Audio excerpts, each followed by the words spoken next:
Hi guys, welcome back to the FilAfrik Podcast, and then we had Leap 2.0. Yes, that summed up our summer. Yes. Yep. Interesting testimonies thus far. Shout out to Nora, right? Yeah, Norachi here. Yeah, Norachi and here. 1978. Yeah, the 1978 Design Studios. Beautiful testimonies from them about how the Leap 2.0 lifted them up. Absolutely, to the very next level. Yeah. I'll push them to the next level. So you guys, watch out for Leap 2.3. 3.0. Guys, watch out for Leap 3.0. And yes, today we have someone in our midst. Smiling, black, diamond. Okay. Right. Nice, yeah. Black diamond. Yeah, so Patrick, who do we have? Well, we have AJ Visuals. So today we'll be diving in straight up from the lens of AJ Visual Studios, right? Beyond what he does in the studio, AJ is also a community champion. AJ was a top tier sponsor at Leap 2.0, and it's something we celebrate. We do not take it for granted. So yeah, today is Paul Ajayi, founder, director. What else? We will find out. Right? Yeah, I mean, of we'll AJ see. Visual Studios. Right, so it's incredible. Thank you for having us in your space. Yeah. We're shooting this right from the studios of AJ Visuals. Yes, sir. Thanks for coming in. I'm glad we could make this work after, Right. Yeah, I'm glad we could find something. Right. Yeah. So yeah, welcome, Paul. Just take us back straight up. Like, how did this all start? Where you're originally from? Okay. Uh, All right. Originally from Nigeria. I think my name kind of gives Gives that it off. out. Ajayi, Yeah, right? Ajayi. Yeah. So that's the idea behind AJ Visuals as well. Was just Oh, I the see. first Yeah, two yeah, names, yeah. the first two letters of my last name. I was hoping there was another name in between. But Yeah. Okay. So I think that takes us like to how this started off. So I didn't start off to be like an entrepreneur, so to say, right? I just was a guy that just loved cameras. Okay. And I One just of those. loved, I just loved cameras, photos, and videos, right? And I was just fascinated with them. So a while back, I think it was in 2017, actually, January. I was doing my masters in South Africa at the time. I was on a scholarship, so I got some of the money from This guy's a scholar. Scholar and more. from those that sponsored me at the time, and I bought a camera with some of the money I was supposed to eat with, right? Oh. So so that's how I got my first camera.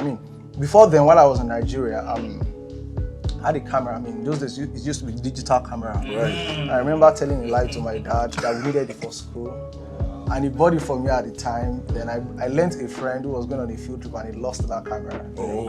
Yeah, so the one I got in 2017 was actually my very first camera. And at the time I lived in South Africa for a while. South Africa was very beautiful landscapes and the likes. And I just wanted to document the beauty of the world around me. You understand? I just wanted to document nature, landscapes and all. So I started doing that with my camera. I have a friend who used to be in South Africa. He's also in Canada right now.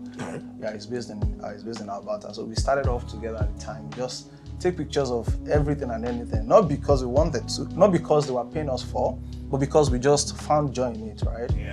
Yeah. At the time, I did I didn't start off taking portraiture and most of what I do today. At the time, I just wanted to have fun with a lot of things, and I found myself.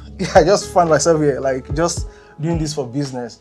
So I've had to go through a phase where I transited from like taking picture for pleasure and taking videos for pleasure to making profits with it, right? So more like a point where I kind of tried to turn my hobby into like a business, as the case is. Yeah, so that's how I kind of found myself here. Wow. You know what this sounds like to me? It sounds like Project Mbappe in the different landscape, different dimension, right? It's Yeah. literally turned his passion to. Yeah. So that means there's no boring moments for you when you're in the studio, when you're behind that camera. Honestly, there are. Really? So the thing is, right? So when you take pictures for pleasure, or when you take videos for pleasure, right? You are not. There is no, how would I put it now? There's no pressure, right? You understand? It's my own thing. Like I can put it. There's a time I used to have like an online blog and I put my photos on. It's my own. Nobody's gonna beat me. Like no client is gonna call me that. You understand? Right. The moment it became work, you understand? The challenge, of course, everything changes, right? But is there a fine line? Is there a fine line in, keeping that whole pleasure in it? And I'm just, again, I know, guys, I'm really into soccer, right? The game of soccer. And I'm thinking of someone like Eden Hazard, who would not train as hard, during training, but he's just, to him, it's just fun. It's just fun. Game day, he's just there to have fun. So I'm just wondering, like, again, from your experience, like, what do you think? So the moment I actually the business got serious like about 2-3 years back, right? Okay. When a lot of people started asking, I started doing a lot of gigs. At some point, I got burnt out, and honestly, I lost playing what I love to do. Yeah. So I guess one of the ways that I bring back that player part for me is that I take on like private projects. You understand? Just to make myself happy, right? So, for example, when we travel on vacations and stuff, I just have a goal that this is the kind of shoot, this is kind of like videos I want to record. Understand, this kind of photos I want to record. I know I have an Instagram page for my travels, so to say, even though I never have the time to put all the pictures there. But I do traveling. Yeah, I try to. So that's one of the ways I try to keep like that passion side of it alive, right? Yeah. So sorry, my one question is, did you have any formal training? Because it sounds like you train, camera and nah. So YouTube was like my teacher, right? I still University of YouTube. Yeah, University of YouTube. Nice. So I guess when I started off with my friend, right? We pretty much like learned together, like found people, took pictures of them, made the mistakes. Shot a few weddings like in South Africa, like used people's weddings to practice. And honestly, the pictures came out good at the time, right? You understand? Right. So most of it was more like learning on the job, right? So the moment I got into Canada and I wanted to make something out of it, I had to look for a mentor. You understand? So I have like a photographer mentor that, I liked his work and I liked his style and I wanted my pictures to be like that. So I reached out to him, and at the time he had a mentorship program of some sort going on. So I had to pay for it, pay for that training. Nice. And we still have like that relationship going on till date. So that time he would sit with me. He taught me like the basics, brought me onto his own gigs, shot for him, gained experience while he was on it. So that was really like some of the ways I learned. And I think there's the part of doing things over and over and over again that makes you better. And of course, with Instagram these days, a lot of people do crazy things and interesting things. And personally, what I like to do, especially with the AI these days, is I treat my ChatGPT as the friend I've never had. So I kind of reverse engineer it, right? So I pick someone's profile, for instance, so I can say, okay, AJ Visuals, for instance, I want my photos to be like this guy. Okay. You understand? How do I do something like this? Yeah, so I've been doing a lot of that lately, that I see something like it's just a style I just like. Give me an example of what you prompt to be. Okay, so like the ones you've done. So what I do is everybody's profile these days is pretty much online, right? Yeah. So if you look at AJ Visuals, like everything is online. So what I do is, because I use the paid version of GPT anyway, because it's like much more current, I kind of ask it that, okay, I'm trying to create videos that look like AJ's own. You understand? How do you think it does it?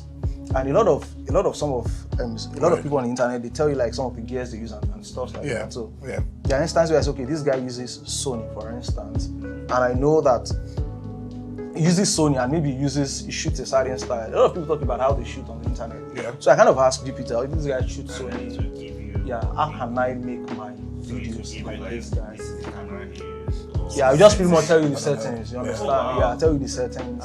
Tells you, I've been doing that quite a lot. That's what I'm asking you, because I want to try it. Like after I'm trying it, I'll just copy and paste and it's amazing how you already highlighted that, because I know one of the things I was hoping to still ask, right, would be how you're coping with all of the technology, right? But we'll still come to that question for sure, right? I'm just trying to still let us know, because I'm hearing someone who, you were doing your master's in South Africa. Yeah, I was doing my master's. As much as we don't know what you were training for in South Africa, it certainly didn't sound like photography or videography. Yeah, definitely wasn't photography. Right? So what were you training for? And at what point did you say to family and friends, I want to be AJ Visuals?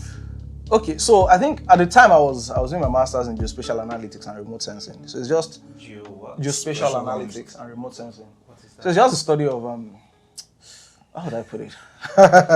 So my path has since diverted since that time. Anyway. Right. So, but it was actually the study of like, it was like space study, like how to use like. Wow. So interestingly, it was still about cameras actually, how to use remotely sensed cameras to capture images of the heart. You understand? So it was like the technology that goes behind like all of those things that they use on NASA and stuff. Wow. So that was what I was actually studying at the time. So we're speaking to a son that would have been a future of Muslims. brother. Well, okay. Elon might just watch this video, but then, because now I'm looking at your tagline, Okay. right? And so I don't make mistakes. Your tagline is documenting memories, freezing moments in time, and telling people's unique stories. But now I'm looking at where you're coming from. Okay. Did this play a role in how you properly defined this? Because you were really on a very Very interesting trajectory, Yeah. right? Honestly, I try to think right now if there was a particular point in time that made me like craft this. But I think as I started doing photography for people over time, right? There's just something about someone that comes into the studio to take their 50th birthday shoot. There's something about someone that comes into the studio to do their maternity shoot. Yeah. There was literally a time I was in the studio, I was doing like a maternity photo shoot, and I was just taking pictures of the lady, and she was just, she was touching the belly and all that, and I asked her a question. I said, think about the journey, right? And she literally started crying. Oh. You understand? The lady literally started crying. That's an experience. Of course, we took pictures and all that, but that was an experience for me that I was glad to have been able to freeze at that particular time. Right. And irrespective of whoever we have, everybody has a unique story and a unique path, right? And I think it gives me joy to be able to say that at some point in your life, you have a reference to the fact that, okay, I had maybe for somebody who is a pregnant lady who has come into the photography, into the studio for like a maternity shoot, that, I had a very, maybe a challenging pregnancy, but I documented it and I'm happy I did, and I can refer to that in years to come. So yeah, it's definitely long maternity, like a lot of, we do a lot of, what's it called? Call a milestone photo shoots in the studio, right? People who are 50, 60. These are really tons of 40-year-olds that came into the studio. I think everybody turned 40 this year. Actually, a lot of people came to do 40 year, like, and it gives me so much joy that even though there are like different people, like they are documenting their 40, they're on a different path, different journey, and you can literally see the joy on the faces of people when they come in here to document, their story. I think the one that really gives me so much joy is when you see like, maybe you meet somebody comes to you to maybe do their photo shoot, get the photo shoot for the first time.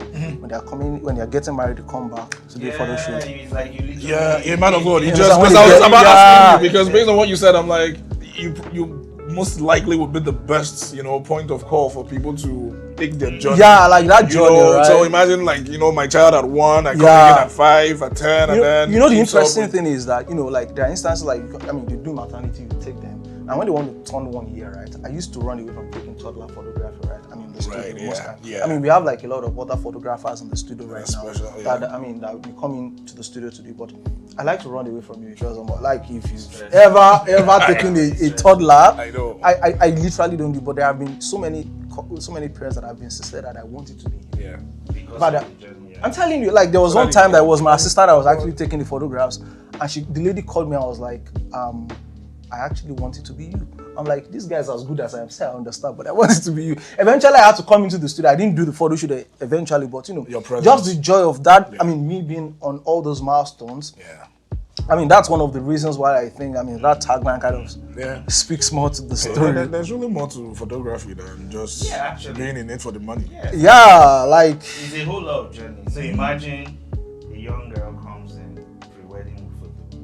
You take that, and then wedding, you take that. Then 2 years maternity. Take that, Then she gives birth, you take that. It's like you're part of. It's really like a part. And by God's grace, the next 20 years, the son that you took at one comes for their own wedding. Yeah, at that time, probably I would have maybe seeded this to like other people to run. Exactly, but the thing is, it's still within the AJ cloud. Yeah, so you can always still even put in a documentary easily because you still have the raw files, right, for them. That's incredible. But then, also looking at your African heritage. Okay. You already mentioned you're Nigerian. You schooled in South Africa, so you're really very like Pan-African. Very Pan-African, right? So, but looking at your African heritage, and you're currently in London, Ontario, right? You started out here in London, Ontario. How has the African community, helped shape your business, how do you also bring your African elements, values into what you do? To a large extent, I think, that's an interesting question. So I think one major thing I've actually seen, and one of the ways they supported my business and things like that is, I mean, for most of like the things we do in the studio, like we target like milestones, right? Okay. It's a lot of people from our side that actually make the point of contact to have photo shoots when they're doing birthdays. Yeah. Like a lot of people like from our side, like they make it a point of contact. Say, okay, during my anniversary, I'm going for a photo shoot. My birthday, I want to have photos to post to celebrate my birthday. Right. So that's, I think, one of the major ways that, maybe some of the things we do in our culture has influenced like some of the things we do, right? So you see so many people reaching out, like, oh, it's my birthday, I want to have birthday shoots. As I said earlier, like 40, like this year was just a year of 40s, like documented. I just remember there's a reference. My friend was with us yesterday, and he was still thanking you for, that was an example, right? And even it's almost the end of the year right now. I think we still have like maybe about three more like scheduled that I've not reached out. Like yet. we would say, like wahala for one of them. Yeah, you missed out on the 40. Was there like a discount for all 40 year birthdays? Yeah, somebody was actually saying that I should actually have done it. I was like, okay, that's so I actually did not know that there were lots of people. You understand? Turning 40 this year. Maybe but I've probably done something else. You understand? Yeah, I've probably done 50s. something. Yeah. 40 discounts. Right. Yes, right. Yeah, that's an idea. I would actually write it down. That's incredible, though. That's incredible. But then also talking about community as well, you were a big part of Lift 2.0. Okay. Lift for us, Raphael, it's not just an event, right? It really, and I can say 1,001 things about Lift, but what inspired you, right, to be not just a little part of it, you were a big part of what we achieved on August 16th? So I think that personally, like giving back is one of the things we do a lot. I mean, even as a business, right? So aside, every year we try to do something, we try to give back in some way, completely it's not really free because we work on it. It's like we just more like sponsor, so to say, not really free. Like we sponsor a lot of stuff, right? And I guess one of the reasons why we keep doing this is just because, just like one of the things I said during the lift itself, if you've not watched the videos, go and watch it. It's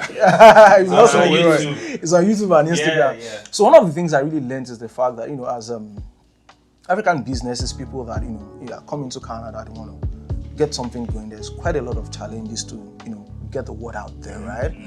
And sponsoring Lift was one of my only two ways in ensuring that the next entrepreneur watches those, gets access to those videos, and they can properly set their business on the right trajectory, and that I think that's one of the major reasons why we actually do that.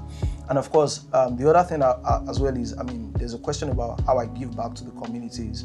Some of the things we currently do as well at the studio is we just recently started it's internship programs for like young people. Yeah, so I've had a lot of parents reach out that I want my child to come and learn a thing or two. Me right? too.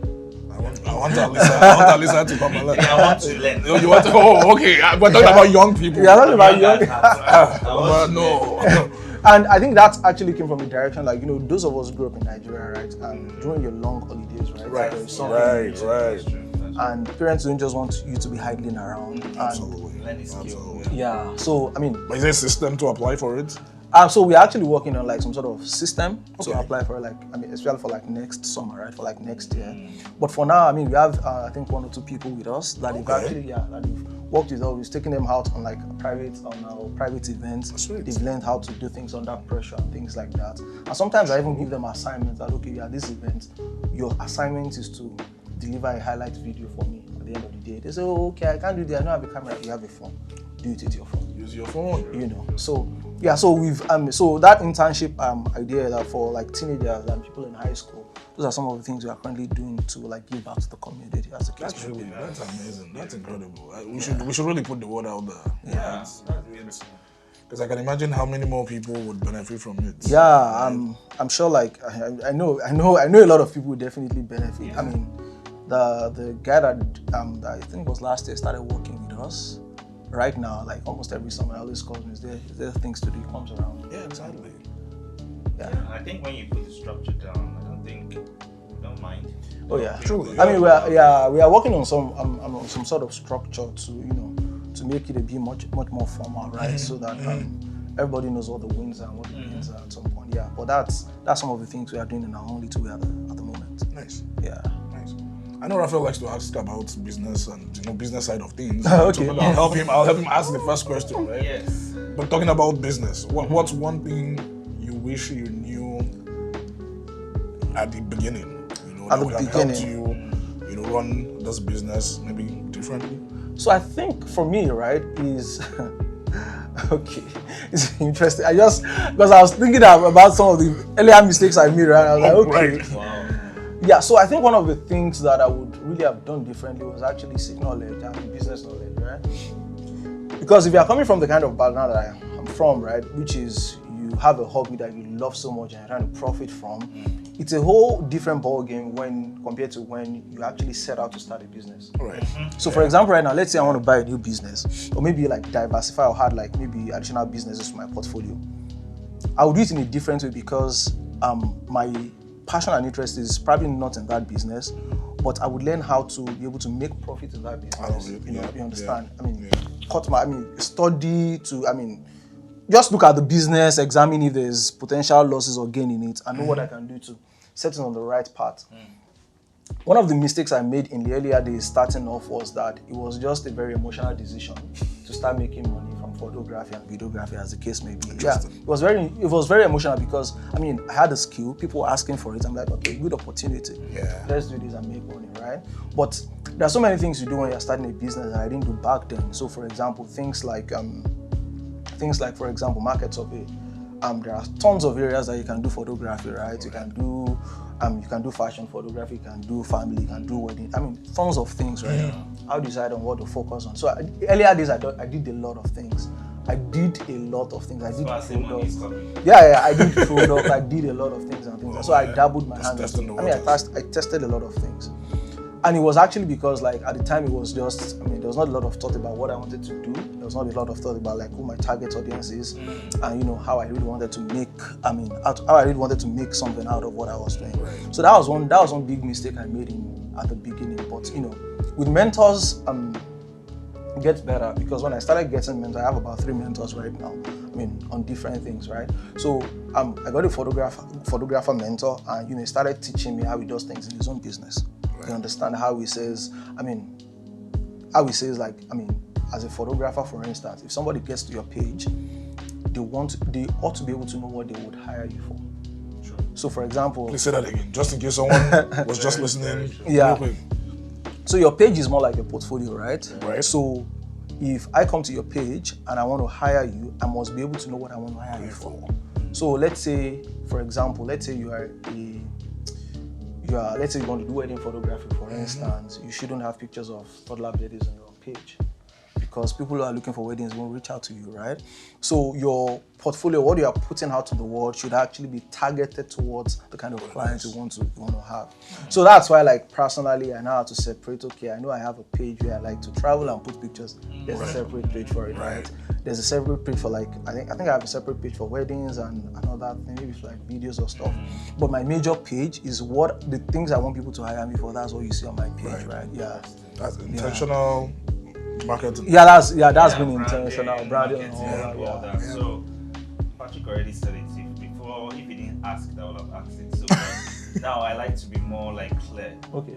I'm watching you now, wanting to be like AJ Visuals.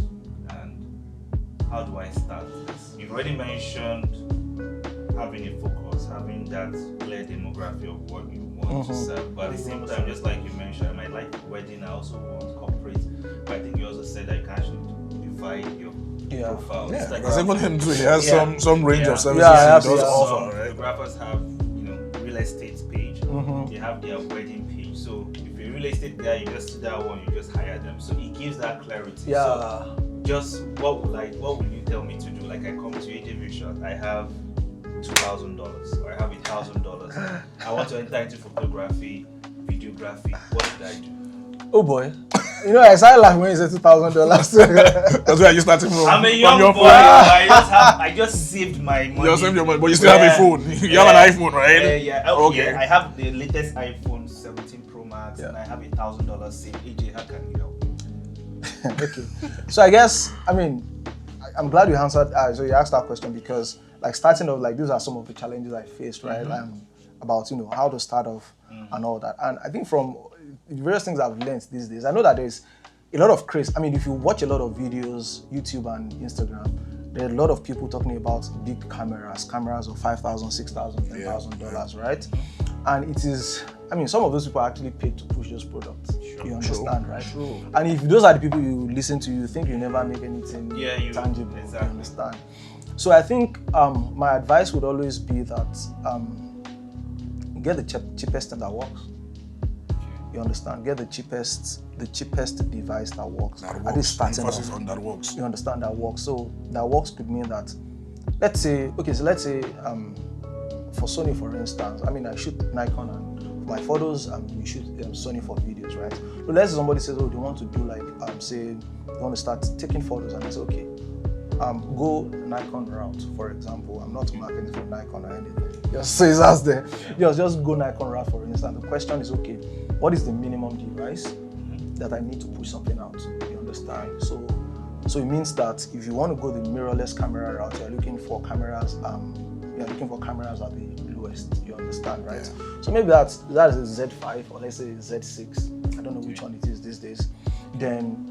I like Canon, so if I'm maybe Canon, okay. Or something like that. The minimum that gets the job done, right? And if it's just portraiture to a large extent, if you buy a 50mm lens, 1.8, I think you are good. So I think with that, you shouldn't actually be spending up to $1,000. You spend more than $1,000, but maybe not up to $2,000. You just want to spend this on $1,000. What about Facebook Marketplace? Yeah, Facebook Marketplace is good, but there are a lot of scammers on there. I nearly got scammed one time. I nearly got scammed. I wanted to add an additional camera to our video cameras, right, so that we have much more backups. And this guy reached out and I almost got scammed. The guy still went away with my $50 or anything, right? But potentially saved $600. You understand? I almost got scammed. Okay, so back to it. I have $2,000, right? You're saying I should have at least $2,000. I'm not saying at least you should have $2,000. I'm just saying the minimum. You that have $2,000. The minimum to get something. Killing someone's dream. This is a serious. He's not killing anyone's dream. So the reason why is all this. I'm like, I have just $1K. You say I can't start today. I have $2K. So I think it's very difficult to say because I know that across all of the camera manufacturers, right, they have different prices, right? So the lower ones, even below $1,000. Yeah, a Sony ZV-10 is about $950. Yes, but the thing about Sony ZV-10 is it's a great video camera, but not a great photo camera. Okay. So it actually takes us back to what you really want to do. The other time I was mentioning that I shoot across Sony and Nikon, and it was because when I started off, I liked Nikon. My first camera was a Nikon camera. My mentor is a Nikon ambassador, uses Nikon, all of those things. And it was just natural for me to shoot Nikon because anytime I'm shooting with him, we use Nikon, right? But the thing is, for videos, Sony does better videos, right? So I shoot for all the video stores, most of the video stores we shoot Sony for videos, right? Because I just like it because the output is better and things like that. Yeah. But it's actually the use case that determines what you buy. So whatever the use cases, I think it's just a matter of looking for the cheapest thing that gets the work done. And honestly, as I say again, ChatGPT is your friend. ChatGPT can compare the best camera for you at whatever budget you have, right? And I guess another thing as well is you can also look at, if you want to avoid going Facebook Marketplace route, you can look at a lot of people sell used cameras. Mm-hmm. So they sell it through approved sales people, right? Yeah. So there are lots of them in the GTA, and you can actually do in the US as well. A lot of secondhand people that sell correct tested secondhand equipment. Right? I think. So now I have my equipment. What else should I do? So once you have your equipment, of course.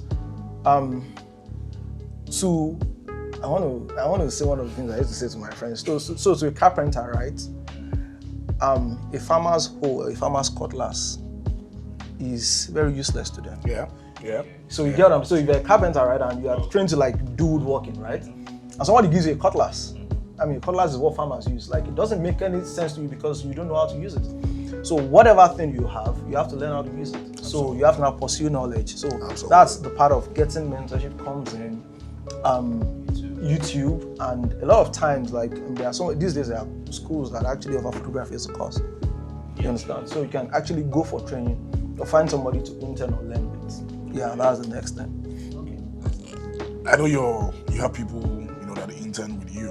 Are you open to mentoring others too? Because you're a field marshal. Right? So I think that one of my closest assistants these days is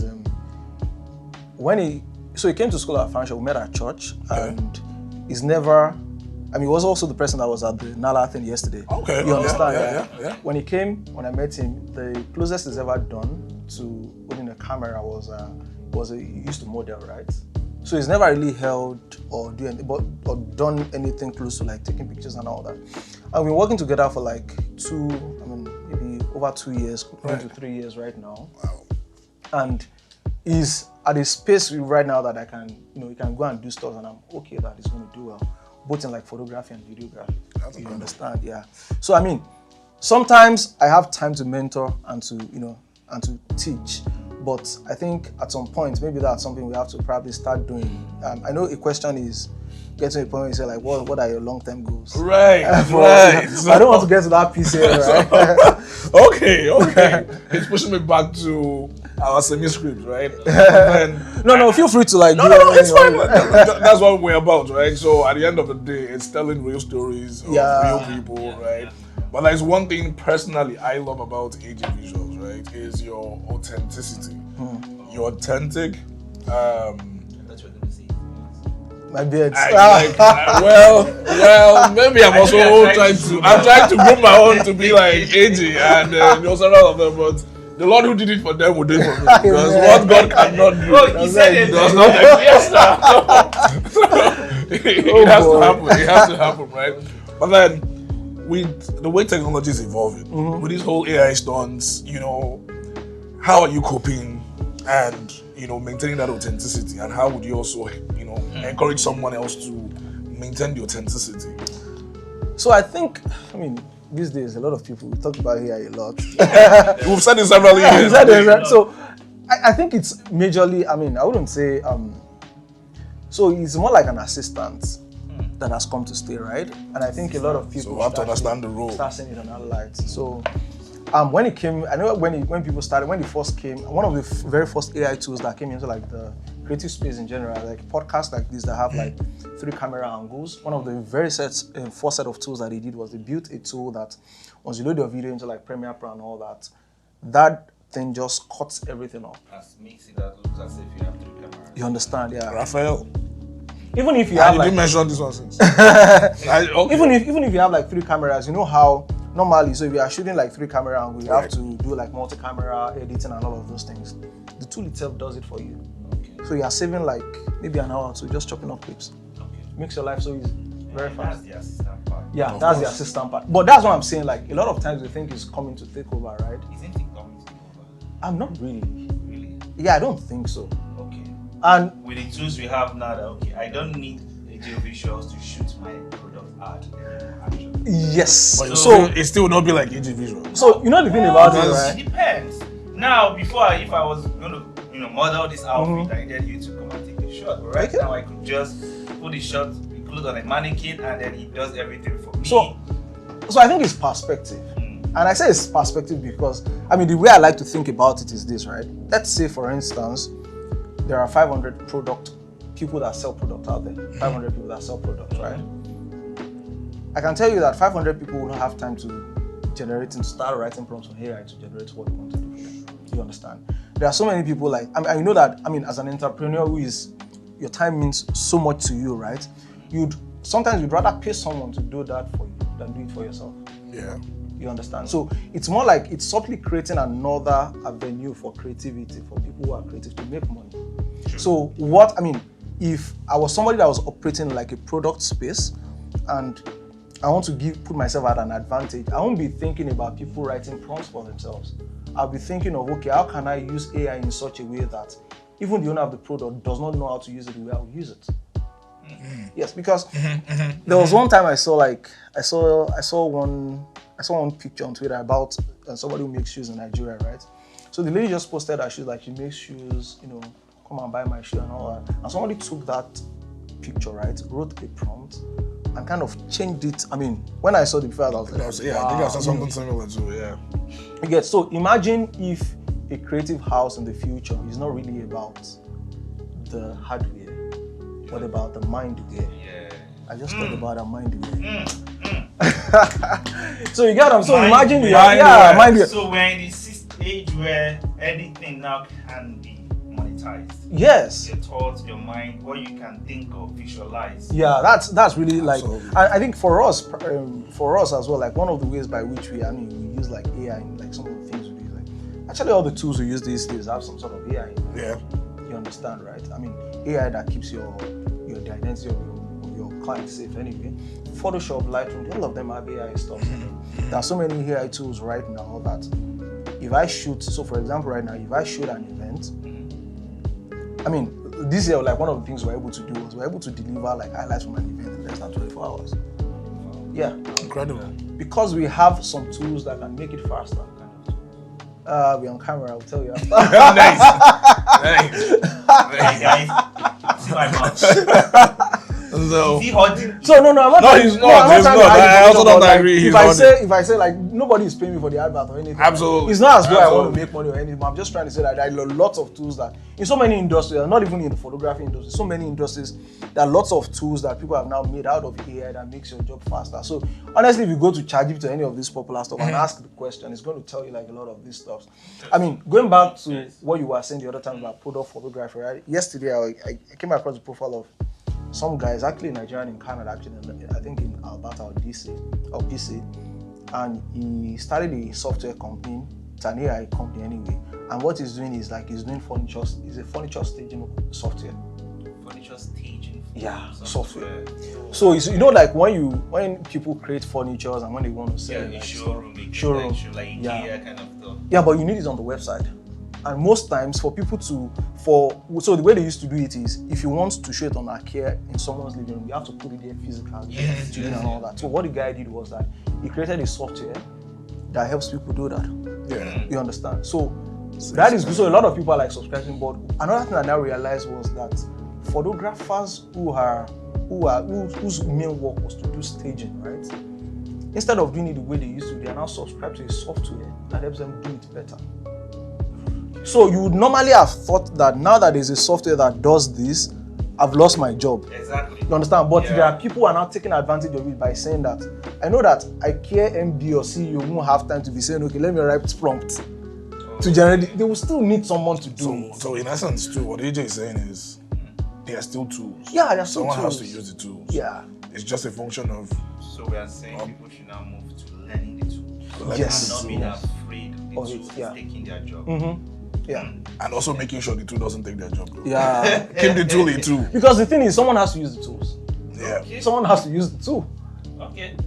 Ethically use the this tools. argument is We're loving doing it, right? Because I know it's I a know touchy this is- subject. yeah, It's a touchy subject. It cuts across everything. bullying Yeah. the internet right now. It is, Yeah. but again, there are the dangers of AI and all, right? But then it's here. It's here to stay, right? We can only do our best to use it rightly. Yep. Because again, it's just artificial intelligence. Yeah.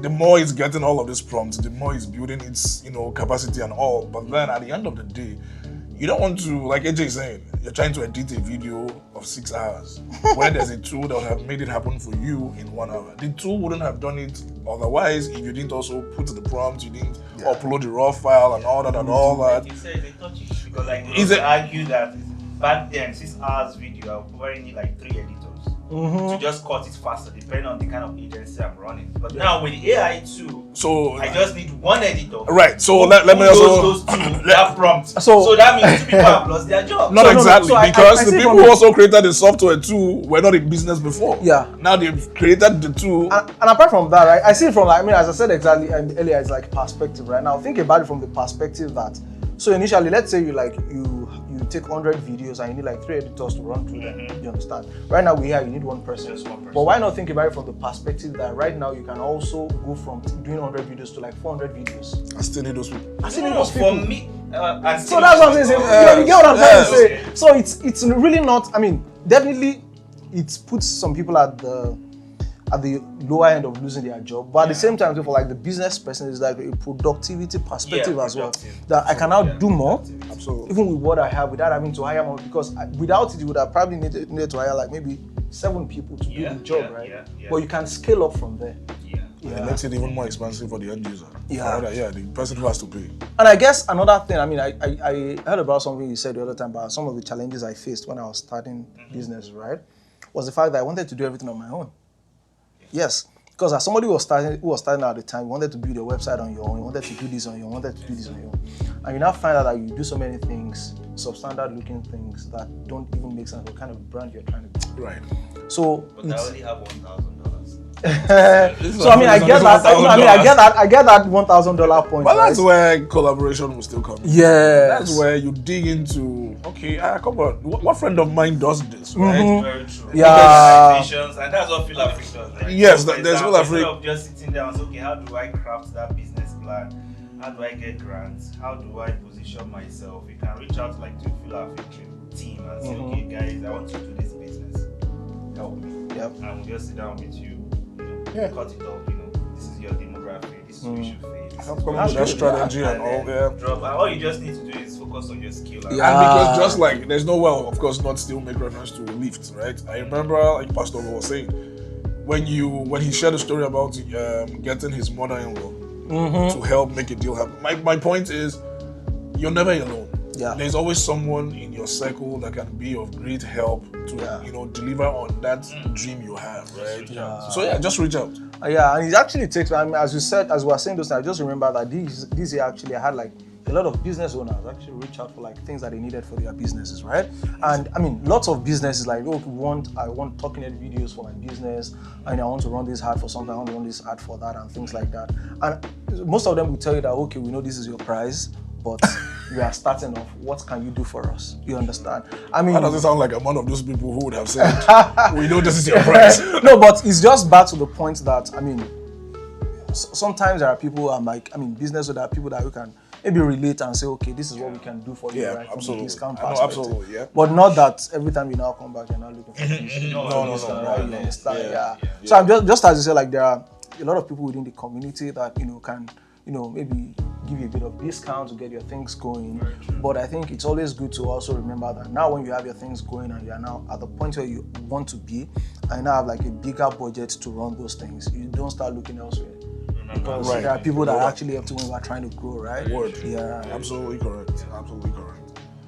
So, where do you see AJ Visuals in the next 3 to 5 years? This is 2025.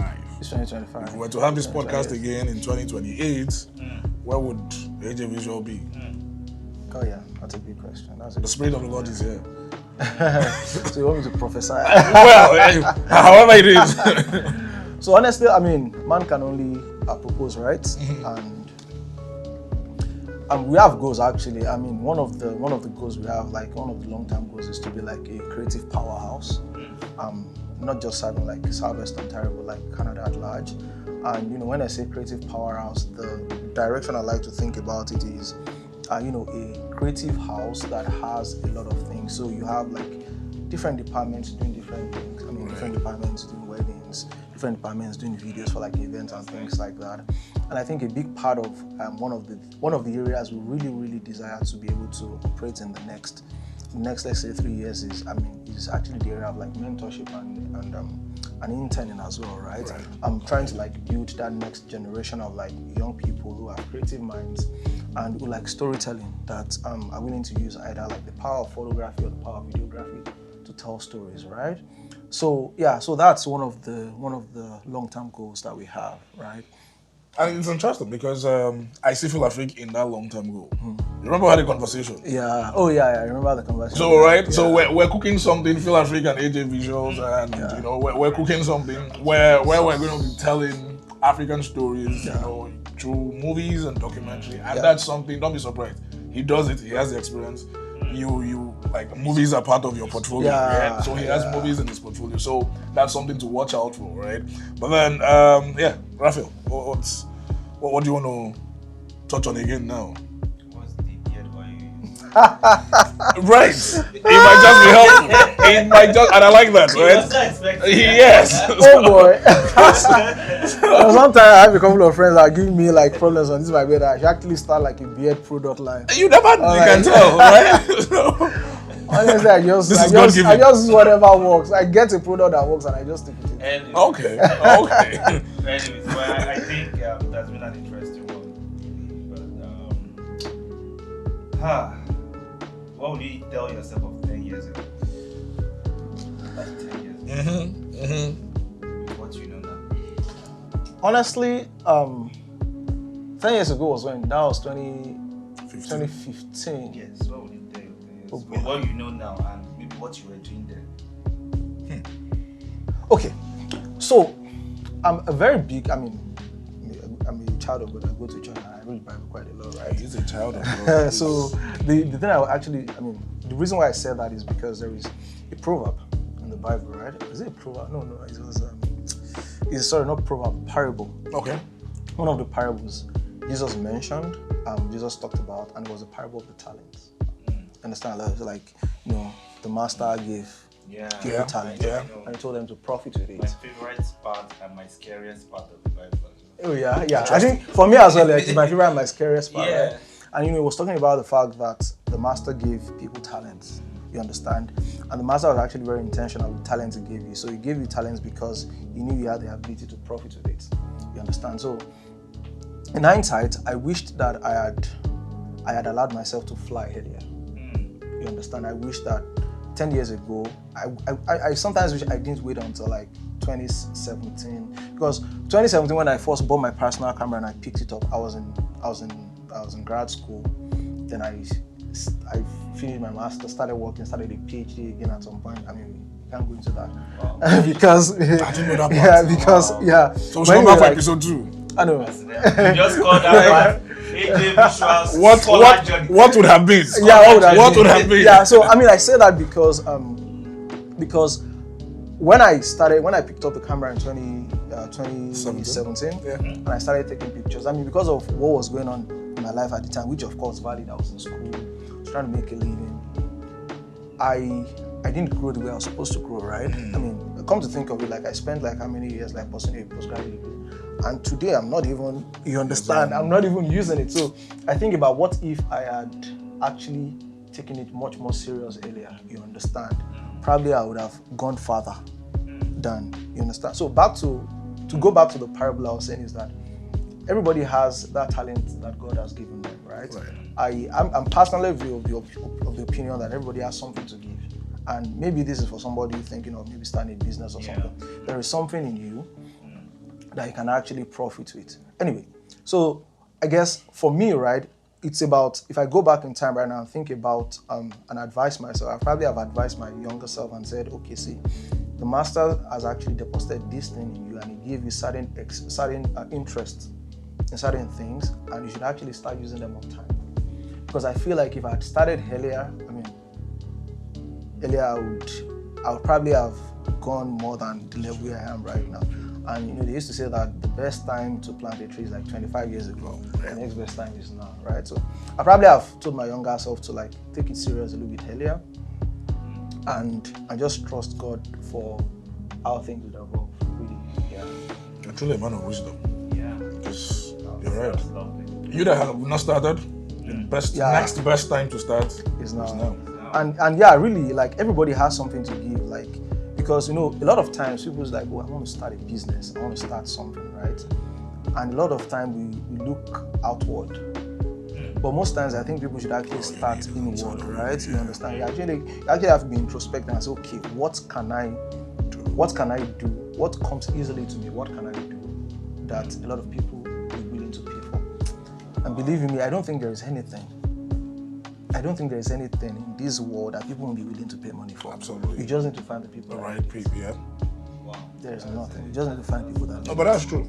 Yeah. And just so we don't lengthen it, I could have easily come up with several examples. What's this guy in with the world of soccer now who doesn't speak. He doesn't say anything. Just does that whole funny thing. Okay, I know that guy. I'm trying to remember his name now. But then he's even earning much more than several footballers too, right? Because he has the audience. There's an audience for everything. You're really right.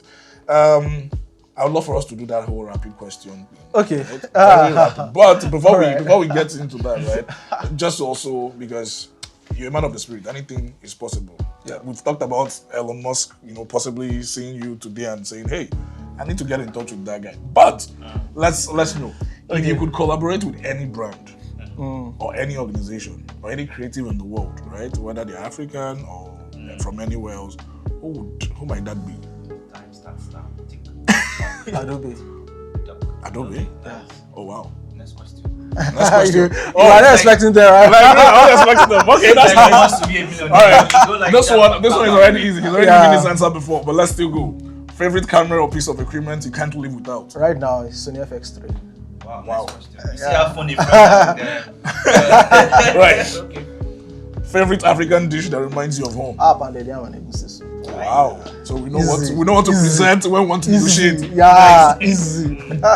One photographer or creative who inspires you? Oh yeah, my mentor, F10 Studio, Michael Fayon, business runner. Oh yeah. His work inspires me quite a lot. So yeah. Okay. Nice. Nice. Best business advice you've ever received? Money you don't spend is not your own. Money you don't spend is not your own. So that's an inside joke from what Otedola said, and I'm doing his daughter's wedding, right? Money that you don't spend is not your own. Okay. So interesting, but I think it actually fits into a lot of things, right? Right. So, for example, in our space, like if you have like savings and all that, and you actually want to, just use it. Like money is for the using, right? Investment too. Money you have in the bank is it's not your own. So really. now 1K and 2K has been holding and waiting for. Use it. All right. If you weren't a photographer, AJ, what would you be doing? Because we probably need that answer for part 2. If I'm not a photographer, what would I be doing? I mean, photography is not everything I do, though. It's just one of the many things I do. Interestingly. Okay. Time is taking 20 seconds. Actually, be teaching young people. Teaching? Yeah, teaching young people. So any subject in particular? Maybe like a life coach-ish kind of thing. Yeah. So AJ Visual. Yeah. Husband, maybe like a life father, coach, like. No, brother, these are life doing coach. now. Paul Ajayi, I'm your mentor here. Reach out to me, that kind of stuff. Let me take you from where you are to the next level. Right. Okay. One more. One word to describe the African diaspora experience in Canada. One word.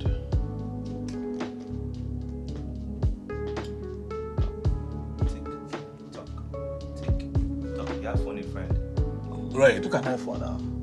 You know. Last long. Can I phone you? Can I phone You have with the phone. So one word to describe the Nigerian experience the African experience I think it's community actually. Community actually. Fantastic. That's what we're about. What's next for Paul Ajayi? Because this is not just AJ Visual, Paul Ajayi. I mean, honestly, like no grand words out there. I mean, just to keep doing what we are doing, right? Okay. We have so many plans to do a lot of things. I mean, some of the things I've mentioned on the podcast. You're just putting that on our board and keep working towards achieving all of those goals. Okay. Beautiful. Final words, Raphael. Beautiful conversation. Don't keep your talent hidden. Yeah. Use it and learn that money you have in your hand is not Right. I didn't say it too. It's one of his favorites. It's one of his favorites. Use your talent. Like I love the part of knowing that audience. Like that thing you said about I'm a photographer. I love taking pictures. You just have wedding here. You have toddlers picture. And a lot of people do that actually. So you go to their page, you just see wedding pictures. Next thing you are seeing toddler pictures. Next thing you are seeing real estate pictures. Yeah. And you feel like, I'm very good at what I do. But the thing is, you're not that focused. So if you really love all those sectors or categories, just create a different profile for it. I think that's what I'm thinking from Now, here, beginning to think, should I have asked this question? Is that something you find common among Africans? Because I'm thinking, is it our culture? Is it common across where, Like the typical African, the average African is a jack of all trades? Yeah, true. And sometimes master of some. True. I don't want to make But generalizations, sometimes actually. not master of some, we actually do very well.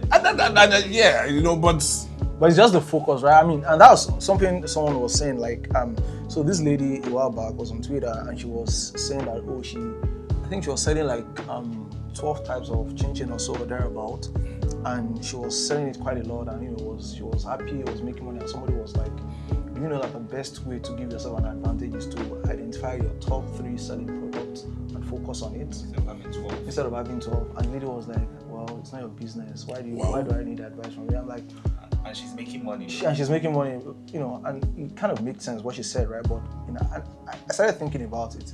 If you have something that makes a lot of money for you, right? If there's this Pareto principle that says that like if I remember very well right now, it's like 80% of what you earn is from 20% of what you do.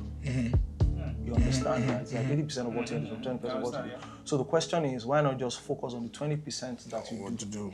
You understand, instead of bothering about the other 80%. Yeah. So I think a lot of times it's more like we want to give ourselves some sort of advantage by doing everything. Yeah, right? Doing everything. But you find out that you are spreading yourself so thin, especially as an entrepreneur. Like when I started, I was doing everything all by myself, and I was like, no, I can't do this. I need to build a team. Like even with a team, you find out that you can't do everything. Yeah. You understand? So it's just, scaling down to like that 20% or maybe 30% in your case that gives you most of what you want, right? Instead of like being a jack of everything. Yeah. All right, Paul. Thank you so much for sharing your story. It's been a pleasure. Thank you. You shared your craft, your vision with us. And guys, if you need a photographer, you need a videographer, AJ Visual, a guy to reach out to, right? Yeah. And I think people, business should be on the watch out. Like very soon for next year, we are planning some sort of promo for like businesses. So like, follow we're planning promotions for like businesses, for people that need like a lot of many things for their business, like branding photos, branding videos. Really it's on my Instagram, so it's aj.visuals. It has like a Z instead of an S. Or you can just send me an email, info@ajvstudios.com. You have a website though. Yeah, I have a website. Yeah, so it's ajvstudios.com. If you have any trouble, reaching out to FilAfrik is pretty much your doorway as well to AJ Visuals. Yep. Right? So this has been the FilAfrik Podcast. Yeah, I had so much fun talking about a lot of things. We share stories like this, right? So guys, like the video, subscribe, guys. We need you guys to subscribe. Hit that subscribe button. Share the video. Let the conversation keep going. Please subscribe and drop your comments too. Yeah. Yes. I'm Donrav. This is Patrick, and we have Paul, AJ Visuals. See you guys next time. Thank you. Bye. Bye.